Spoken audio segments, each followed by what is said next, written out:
Hello students, my name is Rajnandani and today we are going to discuss class 10th chapter number 2 sectors of Indian economy. So in this part we are going to do some extra questions. So let's begin. First question is for you. Which of the following is not a primary sector activity? तो primary sector activity कौन सी होती है जिसको हम directly किससे लेते हैं, nature से लेते हैं. That's called primary sector activity. देखिए, फार्मिंग फार्मिंग क्या है, एक primary sector activity. Fishing primary sector activity. अगर हम बात करें टीचिंग की, तो टीचिंग क्या है, एक सर्विस है. और सर्विसेज किस में आती है, वो आती है हमारी टर्शरी सेक्टर के अंदर. तो इसका आंसर क्या होगा, आंसर इज सी. और अगर हम बात करें डेयरी फार्मिंग की, तो वो भी क्या है, हमारी एक primary sector activity. Okay, now next question. What is the main objective of activities in the private sector? आप क्या बोल रहा है कि मेन ऑब्जेक्टिव क्या होता है प्राइवेट सेक्टर्स का. ठीक है, अब क्या होता है, first is provide free services. तो फ्री सर्विसेज तो कौन प्रोवाइड करती है, गवर्नमेंट प्रोवाइड करती है. ठीक है. B is ensure social welfare. तो सोशल वेलफेयर करना भी किसका काम है, गवर्नमेंट का काम है. ठीक है. सी अर्न प्रॉफिट्स. जो प्राइवेट ऑर्गेनाइजेशंस होती हैं, जितनी भी प्राइवेट फर्म्स होती हैं, उनका मोटो क्या होता है, ज्यादा से ज्यादा प्रॉफिट अर्न करना. So what's the answer, answer again C. Now next question. In the classification of economic activities, the criteria used for primary, secondary and tertiary sector is. अब जो प्राइमरी सेक्टर, सेकेंडरी और tertiary sector में हमने divide किया, वो किस basis पे divide किया है. So A option is provide free services, B option is ensure social welfare, C option is earn profits and D option is implement government schemes. अब अगर हम बात करें प्राइमरी सेक्टर की, सेकेंडरी सेक्टर और टर्शरी सेक्टर में जो हमने डिवाइड किया है, वो डिवाइड किया है किसके बेसिस पे, प्रॉफिट अर्न करने के बेसिस पे. अगर आप नेचर से डायरेक्टली प्रोडक्ट्स लेते हो और उनको एज इट इज यूज करते हो, तो वो किस में आएगा, प्राइमरी सेक्टर में आएगा. अगर आप मैन्युफैक्चरिंग सेक्टर में काम करते हो, तो वो आएगा सेकेंडरी सेक्टर में. ठीक है. और जितनी भी सर्विसेज होती है वो आती है हमारी टर्शरी सेक्टर में. तो इससे हमको क्या अर्न होता है, प्रॉफिट अर्न होता है. ठीक है. So what's the answer, C. Now fourth question. Which sector has shown the most growth in the production between 1977 and 78 to 2017 and 18 in India? अब हमको बताना है कि सबसे ज़्यादा ग्रोथ कौन से सेक्टर में हुई है.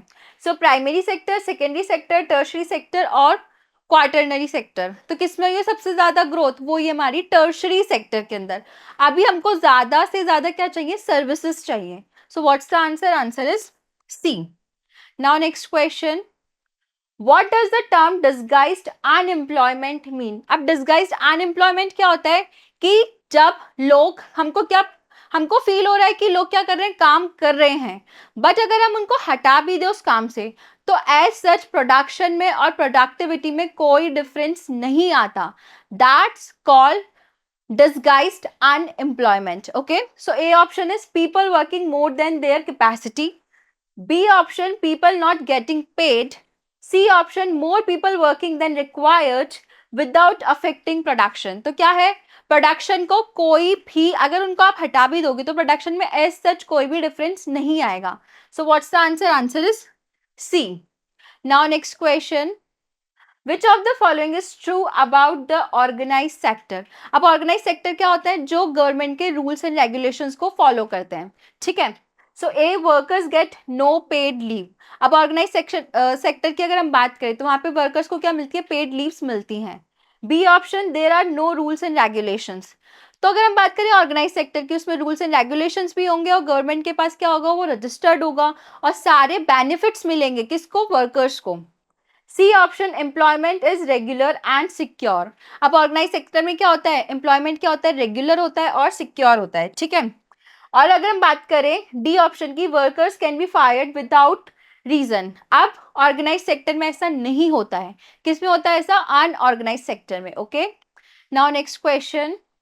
विच act guarantees 100 days of employment to rural households in India. अब इंडिया की अगर हम बात करें, तो ऐसा कौन सी स्कीम है जिसके थ्रू जो रूरल बैकग्राउंड के लोग हैं उनको 100 days के लिए एम्प्लॉयमेंट मिलता है. तो कौन सी है, right to education act, MNREGA 2005 act, food security act, and national health mission. तो कौन सा है वो? एमजी नरेगा। ठीक है, now next question, Why are only final goods and services counted in GDP? अब GDP के अंदर हम सिर्फ फाइनल गुड्स और सर्विसेज को क्यों काउंट करते हैं? क्यों हम इंटरमीडिएट गुड्स एंड सर्विसेज को नहीं काउंट करते हैं? सो ये option, because they are exported. B option, to avoid double counting. देखो, अगर हम इंटरमीडिएट को काउंट कर लिए, फिर जो फाइनल प्रोडक्ट बना उसमें भी काउंट कर लिए, तो अगर हम फाइनल प्रोडक्ट के अंदर इंटरमीडिएट कॉस्ट क्या होती है? ऑलरेडी इंक्लूड होती है। तो अगर हम डबल बार काउंटिंग ना कर ले, इसलिए हम क्या यूज करते हैं? फाइनल गुड्स और सर्विसेज को यूज करते हैं। किसके लिए? काउंटिंग करने के लिए। ठीक है, so what's the answer? B answer. Now next question, a tailor stitching clothes in his shop would be classified under which sector? अब क्या कर रहा है? एक टेलर अपने घर पे क्या कर रहा है? कपड़े बना रहा है, तो वो क्या कर रहा है? बेसिकली सर्विस प्रोवाइड कर रहा है। तो कौन से सेक्टर की एक्टिविटी है? It's a tertiary sector activity. Okay, so primary, secondary, tertiary. So what's the answer? Again, answer is C. Now next question, which of the following is a public sector activity? अब public sector activity मतलब जो activities government करती है, जो organised होती है और जो बेसिकली लोगों के वेलफेयर के लिए होती है, that's called public sector activity. Okay, so ये option, A private bank issuing loans, that is a public sector activity. B is a roadside vendor selling vegetables. C option, Indian Railways running a passenger train. D option, a tuition center running coaching. अब देखो, अगर हम बात करें A, B और D की, ये सब क्या है? प्राइवेट सेक्टर के वर्क्स हैं। और अगर हम बात करें C की, जो इंडियन रेलवे है, इंडियन रेलवे किसका है? गवर्नमेंट का है। और ये किसके लिए वर्क करता है? लोगों के वेलफेयर के लिए काम करता है। और ये क्या है? एक पब्लिक सेक्टर एक्टिविटी है। ठीक है, now next question, What term is issued for the value of goods and services in a sector after adjusting for taxes and subsidies? ऐसा कौन सा टर्म है जो हम यूज करते हैं सारे टैक्सेस और सब्सिडीज को एडजस्ट करने के बाद? तो वो कौन सा टर्म है? वो है हमारा GVA, that is gross value addition. अगर आपने प्राइमरी सेक्टर से सेकेंडरी सेक्टर में अगर जंप किया, जैसे प्राइमरी सेक्टर से रॉ मटेरियल को यूज करके आपने सेकेंडरी सेक्टर के अंदर कुछ भी मैन्युफैक्चर्ड किया है, तो उसमें आपने कितनी वैल्यू एडिशन की है। जैसे कि हम बात करें व्हीट फ्लावर की, तो व्हीट फ्लावर को यूज करके आपने बिस्किट्स बनाए हैं, तो कितना वैल्यू एडिशन किया है, that's called gross value added. Okay, now next question, what kind of unemployment exists when people appear employed but are working below their potential? अब जितना आपका पोटेंशियल है, आप उतना काम नहीं कर रहे हैं और आपके होने या ना होने से प्रोडक्शन में एज सच कोई डिफरेंस नहीं आ रहा है।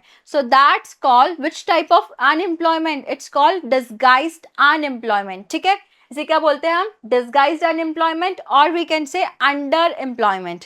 ठीक है, now next question, What classification of sectors is based on the ownership of assets and delivery of services?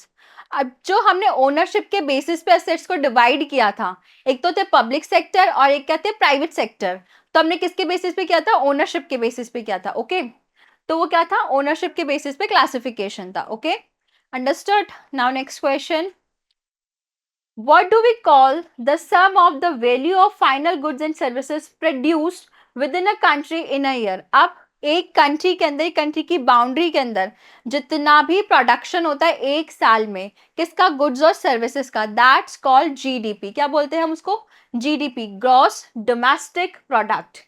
ठीक है, हमारी जो इंडिया की कंट्री है, हमारी जो कंट्री इंडिया है, उसके अंदर जितने भी फॉरेनर्स रह रहे हैं, जितने भी इंडियंस रह रहे हैं, सब मिलकर कितना फाइनल गुड्स एंड सर्विसेज को प्रोड्यूस करते हैं, that's called GDP। Okay, understood. Now next question, what kind of sector includes casual workers, street vendors and small scale artisans? अब जो कैजुअल वर्कर्स होते हैं, आर्टिसंस होते हैं, ये सब क्या होते हैं? ये कौन से सेक्टर में वर्क कर रहे हैं?